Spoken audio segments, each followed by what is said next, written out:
This video is about factoring polynomials. The first thing we need to know how to do when we're factoring a polynomial is factor out a greatest common factor. Now remember, a factor is part of a product. So when we look at the first example, 10x cubed minus 25x, we might think of it as 2 times 5 times x times x times x minus 5 times 5 times x. Then when we're looking for things that are common in each of those terms, we notice we have a 5 in common and we have an x in common. So if I factor these things out, these two and these two, I'll be left with 5x out in front, 2x squared minus 5. And you can see that if you distribute this back through, you'll get 10x cubed and minus 25x. So sometimes it's not necessary to actually write each of these in the factored form like that, although when you're learning, sometimes that's helpful. Well, let's take a look at this second example. xy minus 5x squared y. You can probably already see that we have at least one x in common and one y in common.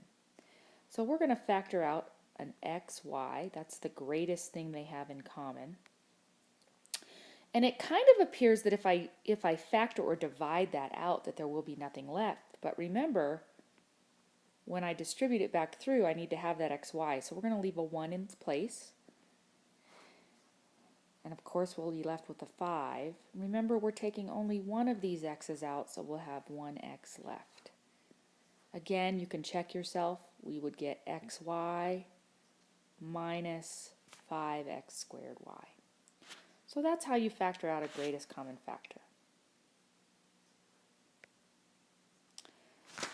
The second thing we need to be able to do is use the zero product property to solve equations by factoring. This zero product property says, if you multiply two things together, a times b equals 0, then either a is 0 or b is 0. This is hugely powerful. This is something that you're going to be using throughout your mathematical career. For our first example, we notice we have a factored form, 4y times 3y minus 2 equals 0.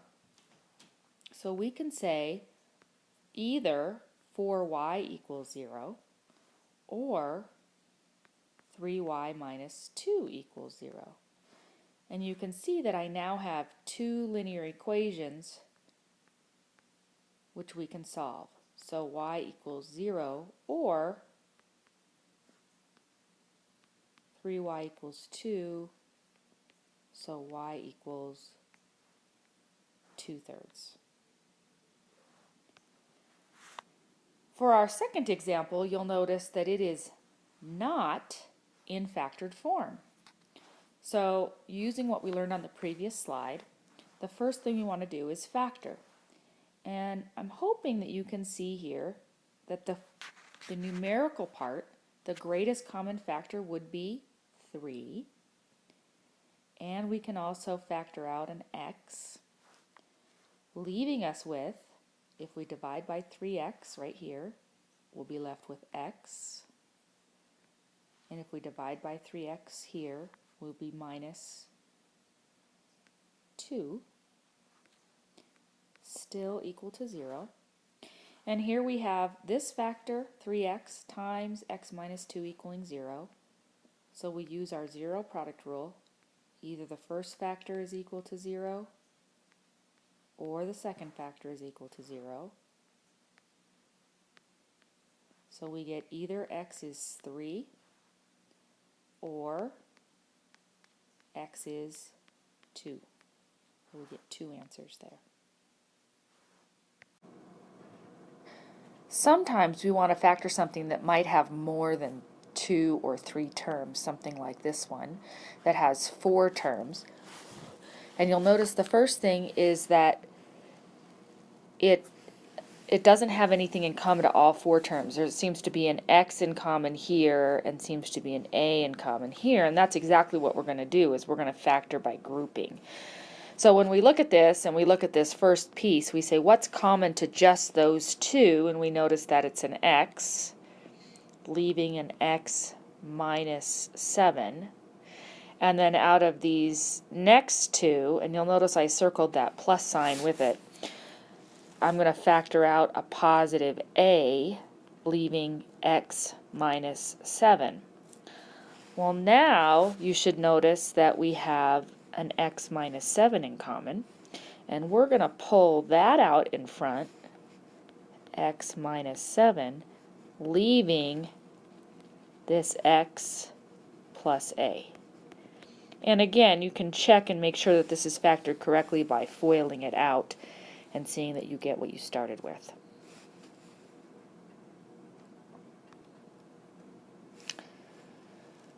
For the last example here, I have another one that we're going to factor by grouping, but I intentionally made this term in the middle here negative.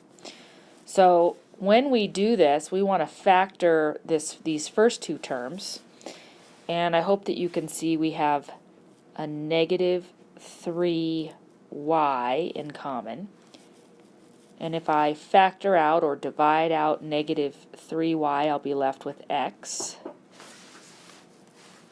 minus 4. And in this second part, again, I'm going to circle that minus sign with it. I'm going to factor out a negative 6, leaving an x minus 4. Important here that you leave this minus 6x in there, and you notice that when you factor it out, you're left with the minus 4 here. Now we'll factor out the x minus 4, and we'll be left with minus 3y minus 6. And again, if you want to, you can multiply this out to verify that you get what you started with at the beginning. That concludes this video. Thank you.